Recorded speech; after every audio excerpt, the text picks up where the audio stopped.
São Paulo bate o martelo por 3 renovações de contrato. Vamos falar sobre isso. Tem notícia também sobre o Caleri, rapaz. Pode voltar esse ano de 2025. Vamos falar sobre isso e várias outras notícias do São Paulo. Belezinha? Tranquilão, meu parceiro? Então vamos embora para mais um vídeo, meu parceiro. E a LDU ontem, 3-0 para cima do Palmeiras. Fora o baile, né? Porque teve chance para fazer mais do que 3 ainda. Mas ficou no 3-0 aí no jogo de lá na altitude, né, cara? É osso jogar lá, é osso duro de roer jogar lá. Agora, eu vou falar um negócio pra vocês. O São Paulo foi eliminado pra LDU também? Foi eliminado pra LDU também. Mas não foi amassado igual o Palmeiras foi ontem, né? E foi por isso que eu falei pra vocês no jogo de ida, né, do São Paulo, que a gente perdeu lá por 2-0.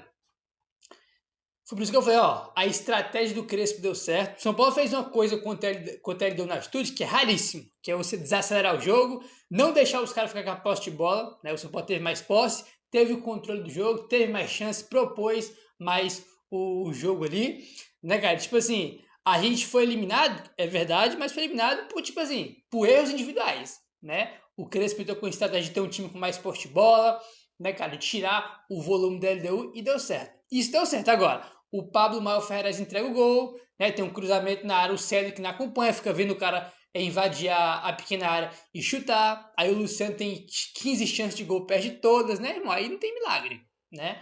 Aí não tem milagre, então você vê que você pega o jogo de ontem do Palmeiras, que é a LDU, tu pega o jogo do Botafogo contra a LDU também, cara, tu vê que o jogo do São Paulo foi um jogo muito aquém, né, do que acontece lá normalmente, porque a estratégia do Crespo funcionou coletivamente. Agora, é tanto erro individual que, tipo assim, é tanto erro individual que, tipo assim, não tem como tu passar. Não tem como, né? E o Palmeiras tomou 3-0 aí, mas vai ter que fazer um jogo perfeito semana que vem, se quiser ir pra final, né? O bagulho ficou doido aí mesmo, tá bom? Enfim, amanhã tem São Paulo em campo, né, cara? Amanhã tem aí São Paulo e Bahia, e a CBF já divulgou a escala de arbitragem para esse jogo. Aí um árbitro que, pelo menos, né, olhando assim por cima, não me lembro de ver ele apitando tantos jogos do São Paulo, tá? Que apita o jogo amanhã, tá? É o paranaense Lucas Paulo Torresim, tá? Ele que apita amanhã São Paulo e Bahia no estádio do Morumbi. Ele apitou esse ano, tá? Sport São Paulo, que foi aquele 2-2 na Ilha do Retiro, né? Que o São Paulo, o Sport abre 2-0. E o São Paulo depois busca empate, né? Que o Mike até faz o gol no finalzinho, a gente busca o 2-2. Foi antes do jogo do jogo do Sport, foi o jogo que antecedeu o jogo contra o Atlético Nacional, né? O Crespo botou o time todo reserva, base, a gente conseguiu empatar esse jogo ainda. O Lucas Paulo Torresim, foi ele que apitou o Sport São Paulo, e ele volta a apitar mais um jogo do São Paulo amanhã contra a equipe do Bahia, tá bom? Ele que apita o jogo, e quem vai estar no VAR, o árbitro de vídeo, vai ser aí o Rafael Trace. Esse aqui sim, né? Rafael Trace, esse aqui sim já é mais conhecido, né? Ele já tá em escalas aí de arbitragem, pelo menos em quantidade que eu vejo assim, mais até do que o árbitro de campo, que vai ser o Lucas Paulo Torresim, né? Esse Rafael Trace aqui já é nome carimbado, que a gente já conhece já, porque ele é um dos principais aí, né, em relação a VAR, né? Sempre quando o assunto é VAR, ele sempre aí tá aí toda a rodada ele tá, né? Tipo assim, dificilmente você vê ele fora de algum jogo, aí é um dos principais, né? Enfim, torcer aí sempre para não ter polêmica de arbitragem aí, especialmente contra o São Paulo, né? Porque, pelo que a gente já viu já, né, cara? Já não basta aquele jogo contra o Palmeiras lá, fora outros também, mas aquele do Palmeiras foi um negócio assim, simplesmente inacreditável, tá? E falando sobre o jogo ainda do São Paulo amanhã contra a equipe do Bahia, a gente tem lá no Bahia o Rodrigo Nestor, que ainda é jogador do São Paulo, né? O Bahia pagou aí pelo empréstimo dele e tem uma opção de compra no contrato, se o Bahia quiser comprar aí o Rodrigo Nestor. Aí tá aquele negócio, vai jogar contra o São Paulo ou não vai? Segundo Alexander Vieira, o Rodrigo Nestor está liberado para enfrentar o São Paulo neste sábado. Na maioria dos casos, os atletas emprestados não podem atuar contra seus times de origem. Porém, um acordo entre as diretorias libera o Nestor para atuar contra o São Paulo. Cara, eu acho que fica impressionado com o seguinte, tipo assim, todo time que empresta um jogador, né, aquele jogador que empresta, ele não pode jogar contra o time dele, né? Sempre tem uma cláusula no contrato de que tem duas cláusulas, né, que é mais usada. Uma cláusula é, não pode jogar contra o seu próprio time, né? Não pode, acabou. E a segunda cláusula é, você pode jogar, mas tem que pagar a multa de 1 milhão. Né? São as duas cláusulas aí que os clubes mais utilizam. Ou não joga, ou joga e paga a multa. Né? E tipo assim, no caso do São Paulo, não é nem acordo nem outro. Os caras fizeram um acordo, né, com o Bahia pro Rodrigo Nestor poder jogar. É aquele negócio que a gente fala do São Paulo, né, cara? São Paulo é aquele time bonzinho, né? Casares gosta de compor com todo mundo, dá amigão de todo mundo, né? O Nestor tá lá, aí fez um acordo aí com o Bahia pro Nestor jogar. Aí ela tá com medo do Nestor? Não é isso, cara. A questão é a situação em si, né? Podia ser qualquer jogador. Qualquer jogador. O cara do São Paulo não tinha que jogar, como acontece aí em todos os casos quando você empresta um jogador. Mas no caso do São Paulo, você pode fazer um acordo lá, né? Amiguinho de todo mundo, aí vai e libera o jogador aí. É complicado, né? Enfim. Vamos seguindo aqui agora e vamos falar agora sobre um assunto aí que eu ia falar que era polêmico, mas nem polêmico é, né? Foi um assunto tão escandaloso que aconteceu aí na semana passada, que foi sobre a questão do Gustavo Santana, que jogou 6 minutos do jogo aí contra o Cuiabá no Brasileiro Sub-20. E, inclusive, vale até um ponto sobre o Nestor que eu tinha ressaltado, né? Que a gente vai entrar no assunto agora do Gustavo Santana. O Gustavo Santana, que é do Sub-20, né? Ele era do Cuiabá nessa situação que aconteceu o jogo. Ele ainda era do Cuiabá e estava emprestado para o São Paulo. E no contrato dele tinha o quê? Uma cláusula que se ele jogasse contra o Cuiabá, o São Paulo tinha que pagar R$1 milhão, né? Pra você ver, né? Até quem jogador do Sub-20 tem essa cláusula de 1 milhão e o Nestor no Bahia não tem, né? O cara vai jogar contra o São Paulo de graça, pra você ver como é que é, né? Aí, o Gustavo Santana entrou nesse jogo. Ele jogou 6 minutos, né? E 6 minutos custou R$1 milhão pro São Paulo. No caso, não custou porque o São Paulo não vai precisar pagar, né? Porque o Cuiabá soltou lá falando que tinha abrido mão, né? Enfim, isso não vai ao caso. Aí, a questão aí não é nem ele jogar e o São Paulo teria que pagar R$1 milhão. A questão é a informação que tinha saído de que quem era o responsável, né, por verificar isso, né, da cláusula do contrato, quem tinha essa responsabilidade não viu, esqueceu, né, dormiu no ponto e simplesmente esqueceram, né? Esse que é o problema, entendeu? Aí, o lance traz aqui a informação mais detalhada e com o nome do responsável aí, tá, que cometeu esse absurdo aí. Olha só. O episódio envolvendo o atacante Gustavo Santana do Sub-20 e o Cuiabá gerou movimentações nos bastidores do São Paulo. A cláusula não teria sido... Aqui que tá o problema, cara. Aqui que tá o problema. A cláusula não teria sido observada no contrato por Marcos Biasotto. Ele é o diretor executivo de Cotia e responsável por cuidar desse tipo de situação. Então tá aí. O nome é o Marcos Biasotto, tá? Ele é o executivo de Cotia, ele é o responsável por cuidar disso. Simplesmente o cara esqueceu, não viu, dormiu no ponto lá. O Barcelos colocou o Gustavo Santana para jogar 6 minutos, né? Aí, no caso, o São Paulo tinha que pagar esse R$1 milhão aí pro Cuiabá, né? Essa situação aumentou a pressão interna para que o Casares tomasse uma decisão sobre o caso, inclusive com pedidos pela demissão do dirigente da base. O assunto foi resolvido com o Cuiabá e, neste momento, o Biasotto segue no São Paulo, tá? Então teve pressão e teve gente pedindo para o Casares demitir o Marcos Biasotto depois desse episódio aqui. O cara simplesmente não observou, esqueceu, não viu, né? E, cara, isso aqui é um amadorismo tão grande que, tipo assim, o correto era mandar embora. Que isso, garoto? Tinha que mandar embora, tá? O cara esqueceu, tá? Esqueceu, não viu, desatento, tava fazendo outra coisa que não fez o trabalho dele. Esse é o trabalho do cara e o cara simplesmente não viu que o Gustavo Santana tinha uma cláusula no contrato que se ele jogasse contra o Cuiabá, o São Paulo tinha que pagar R$1 milhão por um jogo de sub-20 do Campeonato Brasileiro. Entendeu?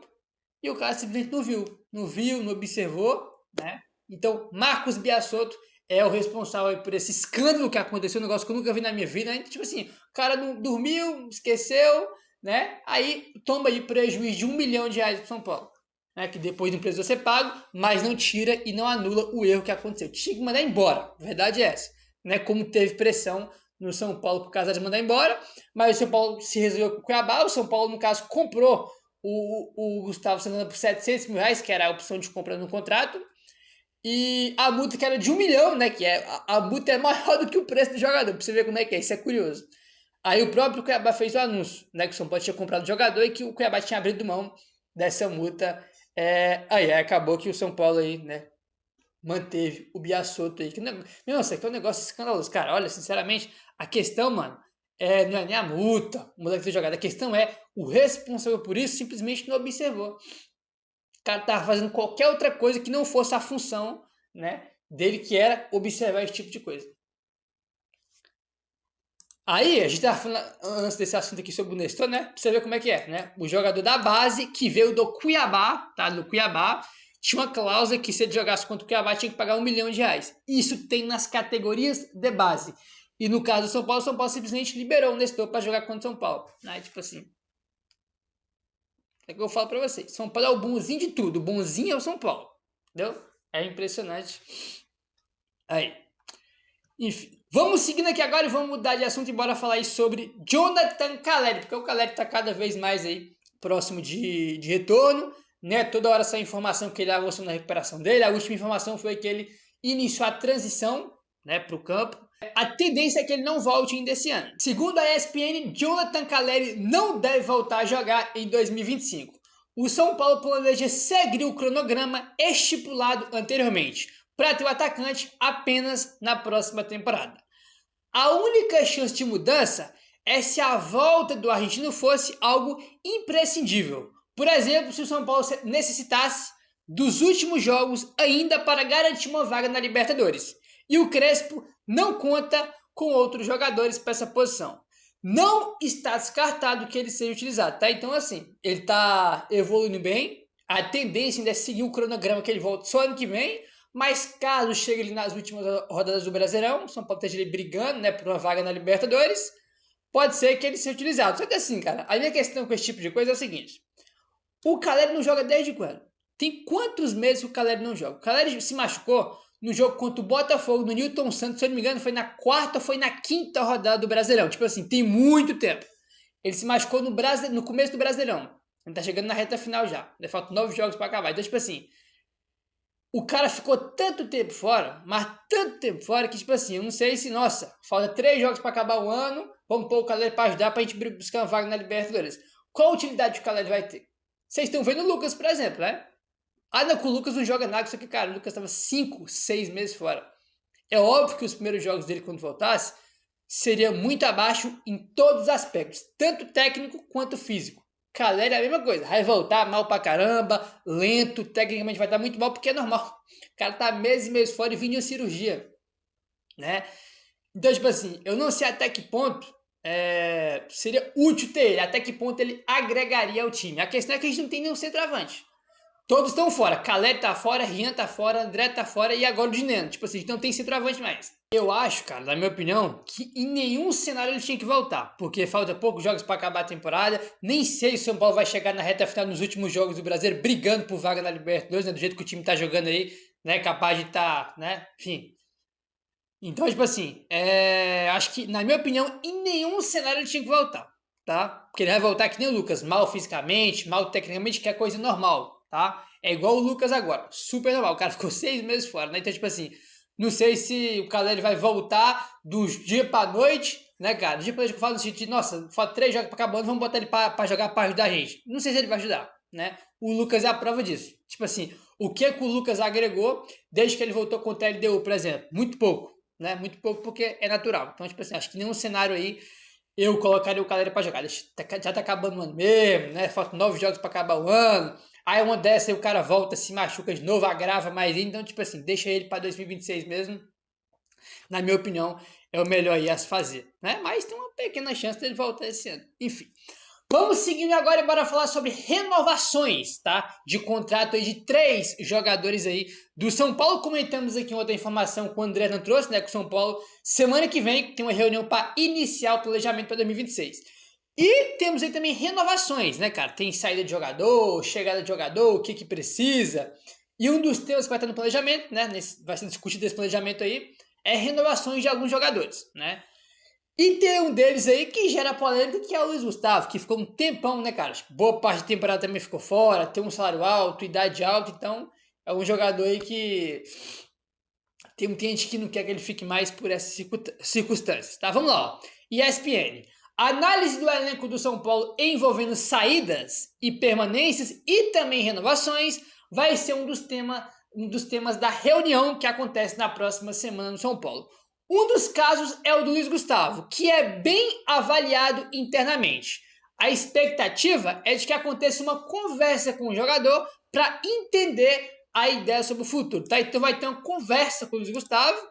Eu tenho a impressão de que o São Paulo vai sentar com o Luiz Gustavo, vai querer renovar com ele, desde que ele abaixe o salário. Eu tenho a impressão que o São Paulo quer renovar com ele porque todo mundo lá gosta dele, é um líder aí, é um cara importante e ele é bem avaliado, né? Como tá aqui na matéria da ESPN. Então eu tenho a impressão que os caras vão sentar com ele. Ó, Luiz Gustavo, você não é titular do time, você tem um papel importante, a gente quer que você fique, mas tem que diminuir o salário. Eu acho que vai ser isso que vai acontecer. Acho, né? Só palpite aí, tá? Um atleta que conversa para uma renovação de contrato é o Felipe Negrutti, que deve ganhar mais protagonismo no elenco em 2026. Merece, porque os jogos que teve aí com o Crespo foi bem, só que ele foi bem de zagueiro, né? Será que o Crespo vai utilizar ele como zagueiro ou como volante, que é a posição de origem dele? Essa também é uma curiosidade que eu tenho, né? Porque ele foi bem como zagueiro, mas a posição dele mesmo é volante. Além de Luiz Gustavo e também o Felipe Negrutti, Rodriguinho é outro que deve sentar em breve para conversar sobre o novo contrato com o São Paulo. Comentamos aqui a informação que o Gé trouxe, né, que tinha conversa já, mas foi paralisado por causa da crise que o São Paulo vive. Então, acabando a temporada, né, já focando no ano que vem, o Rodriguinho não só vai conversar, mas vai renovar. O São Paulo vai deixar o Rodriguinho sair de graça. Então, Luiz Gustavo, Negrutti, Rodriguinho são os nomes da vez aí para renovar contratos ou não, né? O Negrutti e o Rodriguinho é certo que vai renovar. Luiz Gustavo que é a dúvida. Apesar que se fosse para chutar palpite, acho que eles também vão renovar com o Luiz Gustavo e caso ele aceite reduzir o seu salário, né? Porque não dá para ele ter um salário muito alto, sendo que ele joga muito pouco, nem é titular, né? Tem idade avançada e tudo mais. Vamos ver. Meu querido, se inscreve no canal, deixa o like, valeu, tamo junto e saudações tricolores.